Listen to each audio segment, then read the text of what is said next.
Nothing loves video games as much as Super Smash Bros. As inscrutable as its tightly tuned controls and movesets are, the real draw of Smash Bros. Is the celebration, and no entry in the series has ever celebrated games so much as Ultimate does.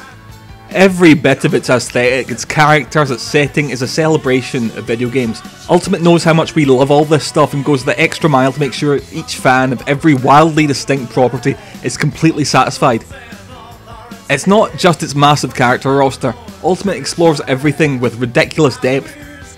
The most obvious part to point to here is the new Spirit system. Hundreds of obscure characters and items from everything Nintendo could access are embodied as equipable stat boosts based on their unique characteristics. To unlock them, you'll need to fight a character that represents them in some way, with witty, loving choices made in terms of costume, music, stage and items. I was never let down by how a beloved character's spirit was represented by the game's roster. And again, it's ridiculous how obscure some of the spirits are. There's characters from Fling Smash, Luxley's Look Up, and the Famicom Disk System Volleyball, and if I was a massive fan of any of those properties, I'm confident I'd love how their characters were translated into the forms of Smash Bros. Event fights. It's clear how much fun the team must have had putting this stuff together, and how eager they were to tribute forgotten projects they've worked on or been a fan of.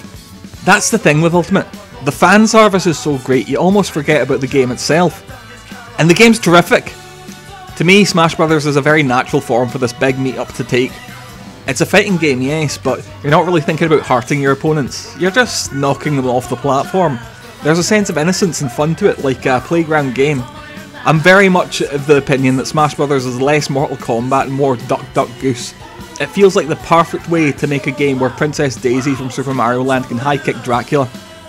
Ultimate is also an attempt to summarise the 20 years of incredibly ambitious Smash Bros. Titles in one game, and whether you've been playing from the start, or there's entries you missed, that's a real thrill. If you've got strong memories of something from the series, there's about a 98% chance you'll be able to recreate it here.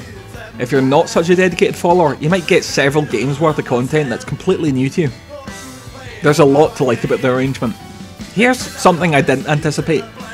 In the process of making this GOTY content, I've started playing Smash Bros. Online in times I'd usually play Splatoon.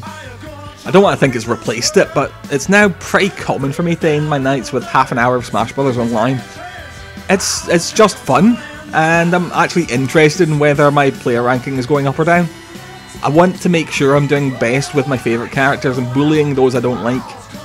I thought I knew Smash Bros. Fairly well, but it's managed to surprise me. Ultimate is such an overwhelming treat for long-time fans of games, and the more you're interested in games, the more you're likely to get out of it.